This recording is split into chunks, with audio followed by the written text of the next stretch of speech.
Mahigit 80 years na ang lumipas mula nang matapos ang World War II.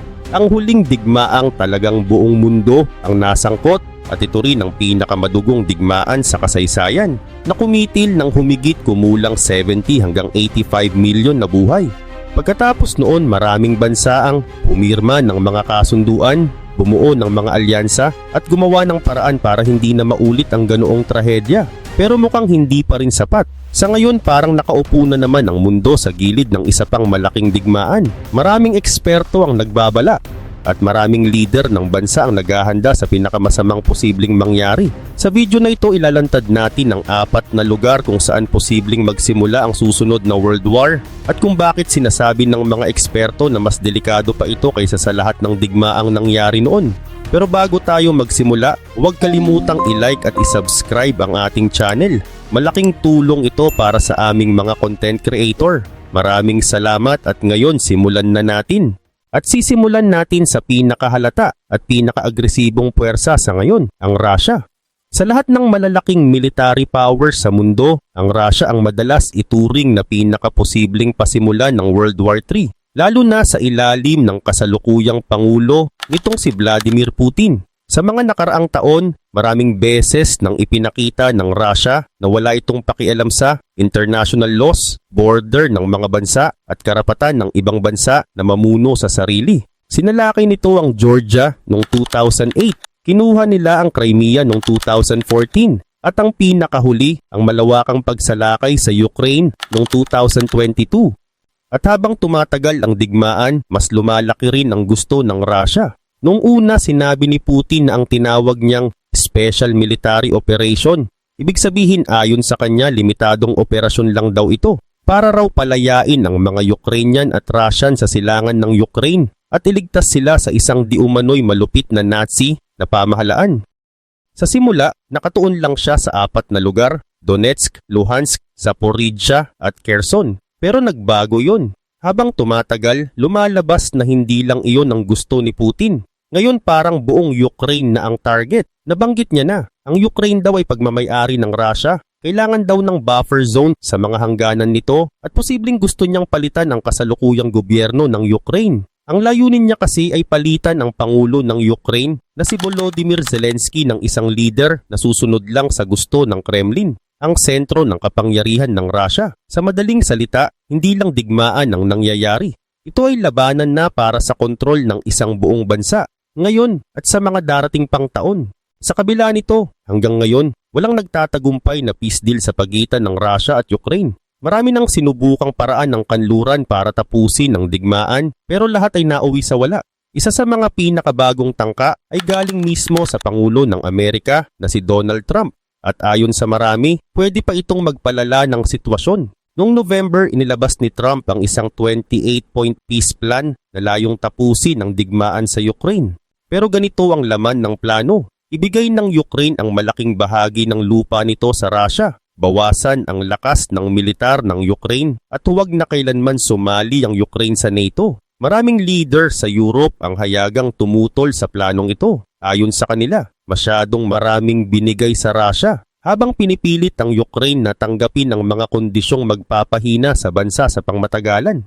Isa sa mga nagsalita ay si Kaja Kallas na nagsabing ang pressure ay dapat nasa umaatake, hindi sa biktima. May isa pang reklamo ang mga opisyal ng Europe. Hindi sila halos kinonsulta sa paggawa ng plano. Ayon kay Felicia Schwartz ng Politico, ito ay dokumentong gawa ng Amerika na may input ng Russia. Ang pinakamalaking takot ng Europe ay ito. Kung tatanggapin ang ganitong deal, magiging parang normal lang ang pananakop ng isang bansa. At kapag nangyari iyon, baka maengganyo ang Russia na umatake pa sa ibang bansa sa hinaharap. Ang pangamba ng marami, kung pagbigyan ng Russia ngayon, baka na ito naman ang sunod na target. Sa madaling salita, ayaw nilang gantimpalaan ang Russia dahil sa pagsalakay sa mas maliit na bansa. At mukhang tama ang takot na yun. Lumabas ang ulat ng Institute for the Study of War na nagsasabing walang interes ang Russia sa tigil putukan sa ngayon. Ayon sa kanila, tinatanggihan ng Kremlin at mga Russian military commentators ang peace plan ng US. At malinaw na hindi tatanggap ang Russia ng anumang deal maliban kung lubos na susuko ang Ukraine. Kaya hindi rin nakapagtataka kung bakit tila gustong ipagpatuloy ni Vladimir Putin ang digmaan. Oo, nahaharap ang Russia sa matinding problema, krisis sa ekonomiya, kakulangan sa manggagawa at marami pang suliranin. Pero sa kabila nito, unti-unti pa ring sumusulong ang kanilang mga puwersa sa battlefield. Malaki pa rin ang kapalit. Ayon sa mga ulat, mahigit 1.1 million Russian soldiers ang napatay o nasugatan na. At patuloy ding dumarami ang sira o wasak na tanks, armored vehicles, air defense systems at iba pang military equipment. Sa madaling sabi, parehong lugi ang Russia at Ukraine. Pero sa ngayon wala pang nakikitang senyales na handang umatras ang Russia. Ganun pa man, matagal nang pinapakita ni Vladimir Putin na hindi niya gaanong iniisip ang buhay ng mga sundalo. Hindi rin siya masyadong nag-aalala kung ilang Russian soldiers ang namamatay, ilang tanks, eroplano at sasakyan ang nasisira. Ang talagang mahalaga sa kanya ay kapangyarihan. Habang ang kanyang war machine ay may kahit konting usad, kahit mabagal at maliit lang, para sa kanya lumalawak pa rin ang kontrol ng Russia. At sapat na iyon para magpatuloy siya. Sa kabilang banda, nahihirapan ang Ukraine nitong mga huli. May problema sila sa kakulangan ng sundalo, iskandalo ng korupsyon sa gobyerno, at pagod na ang mga tao sa digmaan na parang walang katapusan. Dahil dito mas lalo pang walang gana si Putin sa peace deals. Hindi lang niya tinanggihan ang mga alok, tumanggi pa siyang makipagkita muli ng personal kay Donald Trump sa Budapest. Sa halip inatasan niya ang kanyang mga commander na samantalahin ang pagkakataon. Ang ginawa nila, mas malalaki, mas matitindi at mas nakamamatay na air attacks laban sa mga bayan, lungsod at infrastruktura ng Ukraine. At hindi pa doon nagtapos. Sa mga nakaraang buwan, sinusubukan na rin ng Russia ang depensa ng NATO. May mga ulat ng Russian drones at pati Russian jets na lumampas sa Ukraine at pumasok sa airspace ng ibang bansa tulad ng Poland, Estonia at Romania. Bilang tugon, nagbabala ang Prime Minister ng Poland na ang bansa nila ay pinakamalapit na sa bukas na digmaan mula noong World War II. Naglabas din ng pahayag ang NATO na nagsasabing may pattern ng pabaya at delikadong kilos ang Russia. Mga kilos na. Nagpapalala ng tensyon, pwedeng magkamali ng basa ang magkabilang panig at naglalagay ng buhay sa panganib. Dahil dito maraming bansa sa silangang bahagi ng NATO ang naghahanda na. Kabilang dito ang Latvia, Lithuania, Poland, Estonia at Finland. Lahat ng 5 bansa ay pinalakas ang depensa sa hangganan at umatras sa isang kasunduan tungkol sa landmines. Ibig sabihin, handa silang maglagay ng mines at iba pang depensa para pahirapan ang sino mang susubok pumasok sa kanilang teritoryo sa hinaharap. Dahil dito, tumataas ang takot na isa o higit pa sa mga bansang ito, lalo na ang 3 Baltic states, ay maaaring sunod na target ng Kremlin.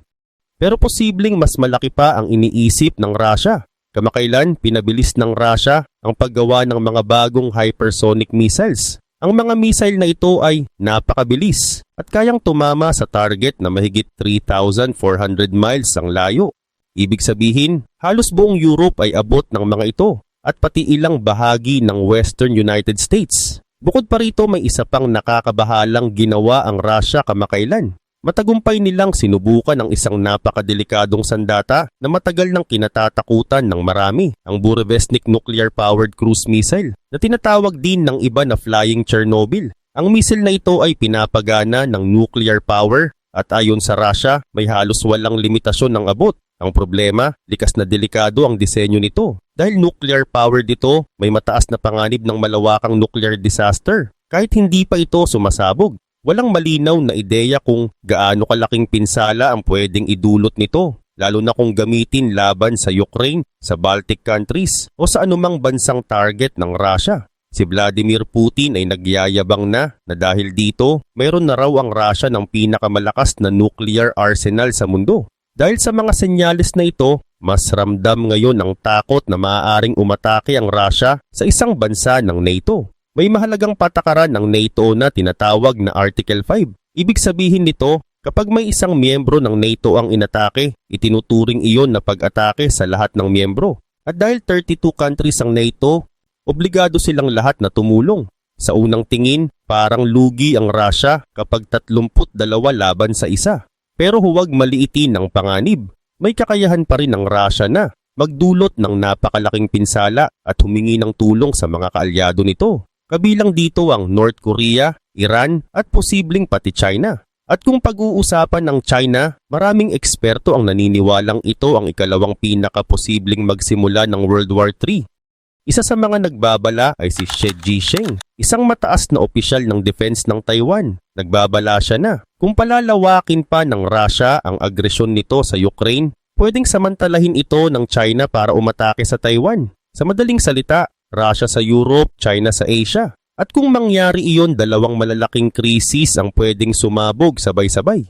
Marami pang analis ang nagsasabing mas lalong nagiging delikado ang sitwasyon sa Taiwan. Lalong uminit ang tensyon dahil sa away sa tariffs sa pagitan ng China at US at sa lumalamig na relasyon ni Donald Trump at Xi Jinping. Para sa China, mahalaga ang Taiwan. Tingin ng Beijing, bahagi ito ng teritoryo ng China na dapat daw mabawi at mapag-isa. Sa mga nakaraang taon, mas naging agresibo ang China sa Taiwan. Tinuligsa ang gobyerno nito at nagsagawa ng live-fire military exercises sa Taiwan Strait. Ayon sa BBC, ang mga pagsasanay na ito ay parang ensayo para sa posibleng blockade na pwedeng putulin ang supply at pabagsakin ng gobyerno sa Taipei sa hinaharap. Hindi lang iyon, nakita rin ng China na nagsagawa ng military drills malapit sa Vietnam at Australia at nagsubok ng mga gamit na tila pang tunay na invasion ng Taiwan.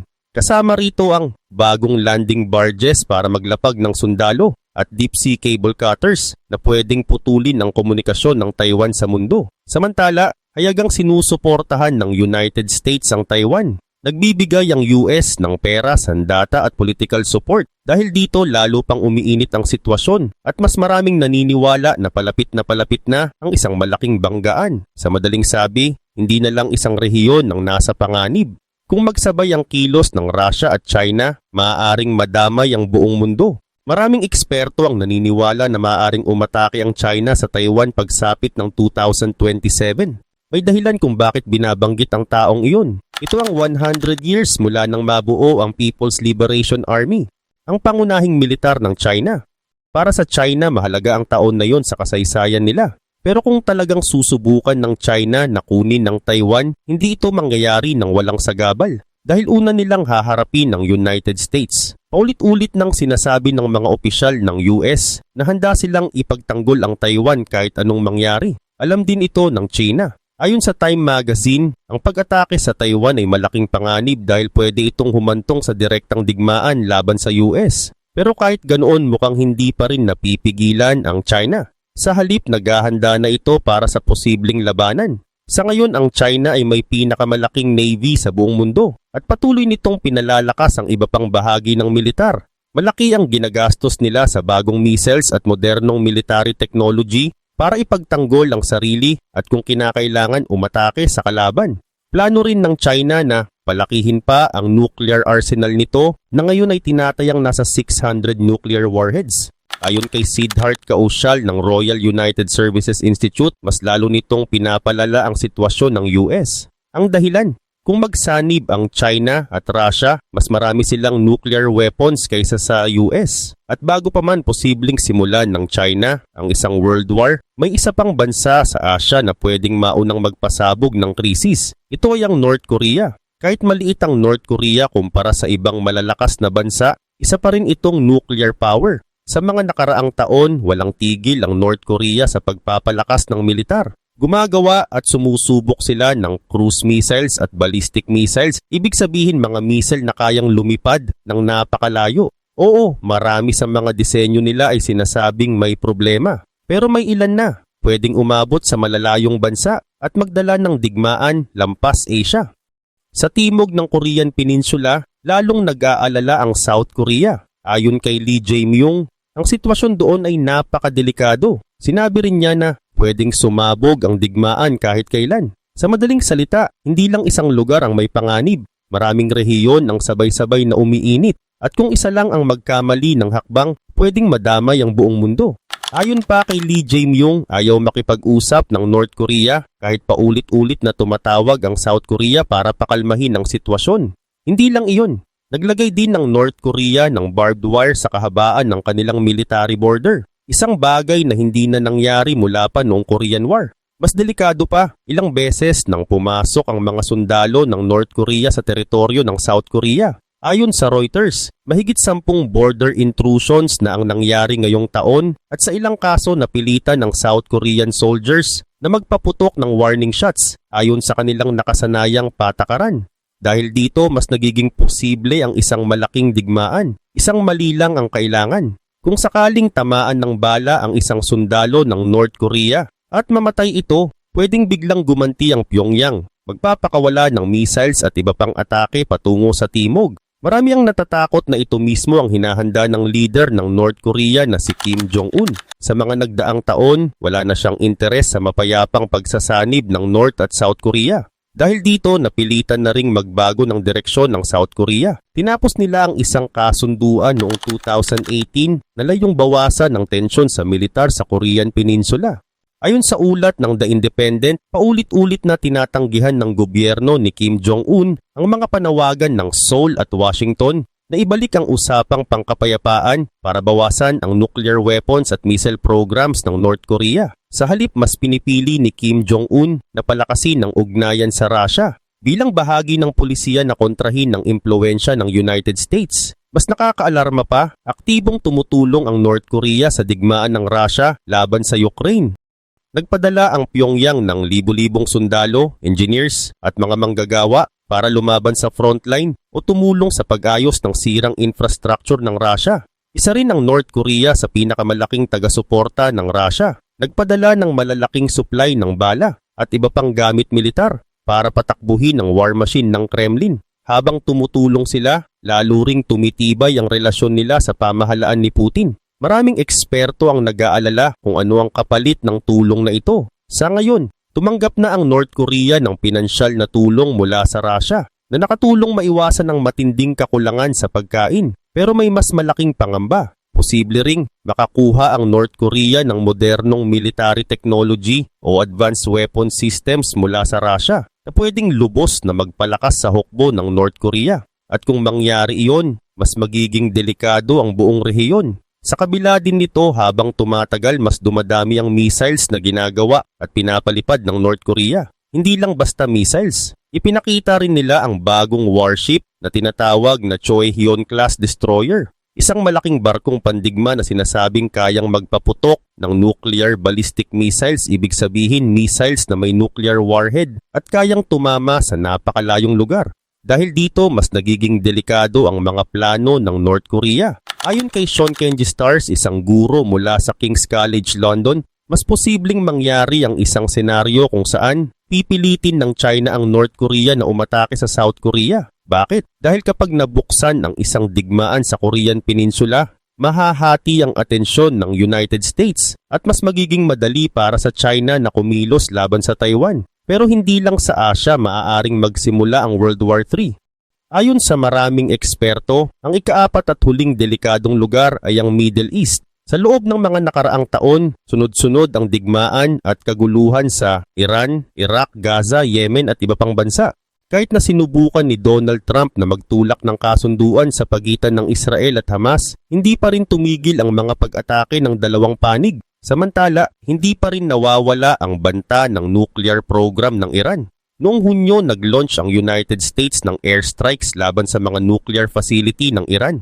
Ibig sabihin, binomba nila ang mga lugar na konektado sa paggawa ng nuclear weapons. Noong una, sinabi ni Trump na halos wasak na ang kakayahan ng Iran sa nuclear. Pero kalaunan napatunayan na hindi ito totoo. Ayon sa mga ulat, may hawak pa rin ang Iran ng halos 1,000 pounds o 440 kilograms ng highly enriched uranium, isang uri ng material na pwedeng gamitin sa paggawa ng nuclear bomb. Ayon kay Paul Ingram mula sa University of Cambridge, malamang ay inilipat na ng Iran ang uranium bago pa man ang pambobomba at hindi talaga nasira ang mga pasilidad kundi mas naging mahirap lang silang puntahan. Ang resulta, bahagyang naapektuhan ng Iran pero lalo pang lumakas ang dahilan nila para mag-develop ng nuclear weapons. Dagdag pa rito, ayon pa rin kay Ingram, pakiramdam ng Iran ay napapaligiran na sila. Bakit? Dahil ang mga proxy groups nila, ibig sabihin mga grupong sumusuporta at lumalaban para sa kanila, tulad ng Hezbollah sa Lebanon at Hamas sa Gaza, ay matinding tinamaan ng Israel. Dahil dito mas lumalakas ang panawagan sa loob ng Iran na gumawa na ng nuclear weapons bilang panakot at panangga laban sa kaaway. Isa pang babala ang nanggaling kay Andy Sterling mula sa University of Sussex. Ayon sa kanya, posibleng gumamit ng nuclear weapons ang Iran, North Korea o Russia sa hinaharap. Diretso ang sinabi niya, matagal na raw tayong nabubuhay sa ilalim ng nuclear threat at darating ang araw na mauubos ang swerte ng mundo. Sa kabuuan, mas lalong nagiging madilim ang sitwasyon ng mundo. Araw-araw mas lumalapit ang posibilidad ng World War III. Ang natitirang tanong na lang ay, saan ito magsisimula? Paano ito sisiklab at paano ito magtatapos? Ganun pa man. Kung mapapansin mo, karamihan sa mga kinakatakutan ng mundo ay yung malalaking pagsabog, missiles, invasion at open war. Pero ang totoo, may mas nakakatakot pang posibilidad, yung digmaan na hindi agad halata. Yung tipong, paggising mo isang araw biglang nagkagulo ang kuryente, nawalan ng signal, nagkandabuhol-buhol ang bangko at presyo ng pagkain. Tapos saka mo lang mararamdaman na, uy, parang may nagsimula na. Kaya bago natin isipin kung saan magsisimula ang World War III, mas mahalagang tanong muna, ano-ano yung mga tahimik na bagay na pwedeng magpaapoy sa lahat? Kahit walang unang putok. Una, pag-usapan natin ang cyber attack. Ibig sabihin pag-atake gamit ang computer at internet para sirain ang sistema ng kalaban. Hindi ito parang barilan pero pwede itong maging mas grabe ang epekto. Halimbawa, kung biglang ma-hack ang power grid, yun yung sistema ng kuryente ng isang bansa, pwedeng mag-blackout ang buong syudad. Kapag nawalan ng kuryente, damay ang tubig, ospital, traffic lights, cellphone towers, pati mga factor. At kapag ang isang bansa naniwala na state-sponsored ito, ibig sabihin, gobyerno mismo ang nasa likod, pwedeng magtulak ito ng ganting atake. Ang problema, sa cyber, hindi laging malinaw kung sino ang tunay na may gawa. Minsan pwedeng gumawa ang isang grupo, tapos ipapamukha na ibang bansa ang may kasalanan. At pag nagkamali ng bintang ang isang side, pwedeng lumala agad ang sagutan. Pangalawa, andyan ang disinformation. Ibig sabihin, sinadyang maling balita na pinakalat para guluhin ang isip ng tao. Kapag may tension na sobrang bilis kumalat ng leaked document ng secret audio o breaking na hindi naman totoo. Isipin mo kung may kumalat na balitang may patay na diplomat o may tinarget na base o may attack order na peke. Pwedeng magpanik ang publiko, ma-pressure ang mga leader at mapilitan silang gumawa ng desisyon na hindi na na-verify. Sa totoong buhay, minsan ang leader hindi siya kumikilos dahil gusto niya. Kumikilos siya dahil natatakot siyang magmukhang mahina sa mata ng tao at ng mga kaalyado. Pangatlo, pag-usapan natin ang miscalculation. Ibig sabihin, maling basa sa galaw ng kalaban. Ito ang isa sa pinaka-common na dahilan ng biglaang giyera sa history. Halimbawa, may aircraft na lumapit para mag-intercept. Yun yung pagharang o pagtaboy sa eroplano na lumalapit sa airspace mo. Minsan, routine lang. Pero kung may pilot na kabado, pagod o bago pa lang, pwedeng magkamali ng galaw. Isang maling liko, isang maling warning flare, isang maling lock-on sa radar, pwedeng magmukhang totoong atake. Kapag may nasabugan o bumagsak na aircraft, automatic yan. Tataas ang galit, tataas ang pressure at lalakas ang sigaw na gumanti. At hindi lang sa himpapawid yan. Sa dagat, lalo na sa mga lugar na siksikan ng barko militar, may tinatawag na collision risk, yung peligro na magbanggaan. Kapag nagbanggaan ng dalawang naval ships kahit aksidente, pwedeng ipresenta ng propaganda bilang sinadya. Tapos sasagot ang kabila. Tapos sasali ang kaalyado hanggang sa lumaki na. Pangapat, may tahimik na linya ang mundo na halos walang pumapansin. Undersea cables, ito yung mga kable sa ilalim ng dagat na dinadaanan ng internet at maraming financial data. Kapag naputol ang mga kable na ito, pwedeng bumagal o mawala ang internet sa ilang bansa. Magkaaberya ang banks, masira ang communication ng business at magkaproblema ang military coordination. At ang mas delikado, mahirap patunayan agad kung aksidente ba, bagyo ba o sinadya. Pero kung ang hinala ng isang bansa ay sinabotahe ito, ibig sabihin sinadyang sirain.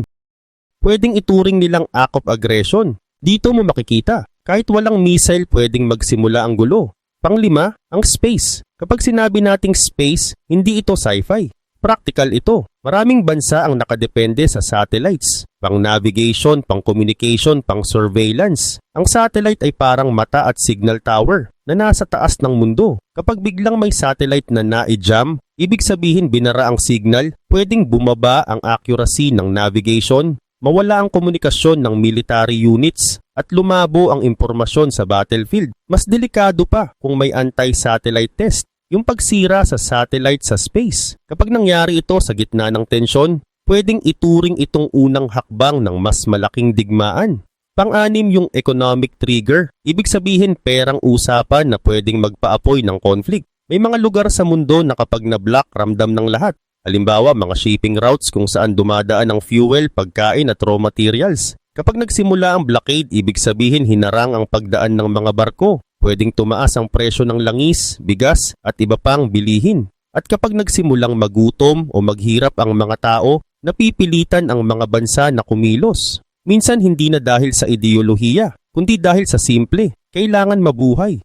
Pang-pito, yung modern war ngayon hindi na puro soldiers lang. Malaking factor ang drones, mga unmanned aircraft na kontrolado ng tao o system, pang-surveillance o pang-atake. Ang problema sa drones pwedeng gamitin ng hindi mo alam kung sino. Minsan may drone na lilipad sa sensitive area tapos hindi mo alam kung prank ba, rebel group ba, or state actor. Kapag binaril mo, pwedeng sabihin ng kabilang side, inattack mo kami. Kapag hindi mo binaril, pwedeng may masamang mangyari. So kahit sa simpleng anong gagawin natin, may panganib ng escalation. Pang-walo, may isang bagay na lalo pang nagpapabilis ng gulo, speed of decision making. Ngayon dahil sa social media, breaking news at real-time footage, parang laging minamadali ang leaders. Pero ang digmaan, hindi dapat minamadali ang desisyon. Kapag minadali, mas mataas ang chance ng maling impormasyon. At kapag mali ang impormasyon, mali ang sagot. Sa totoong buhay, minsan ang one wrong night ang nagbubukas ng napakahabang gulo.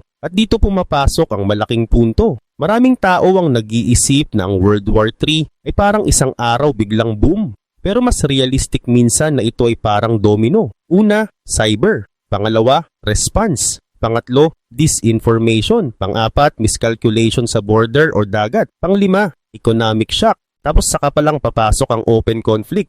Kaya kung tatanungin saan magsisimula, minsan ang sagot ay hindi natin mapapansin agad kung kailan nagsimula. Ang makikita natin, yung epekto na lang, bumagsak ang markets, nagkaguluhan ng supply, nagka-blackout, nagpanik ang mga tao at nagtaasan ng militar. At kung may isang aral na pwedeng tandaan ng kahit bata, kapag ang mga bansa ay parehong takot at parehong galit, kahit maliit na spark pwedeng lumaki.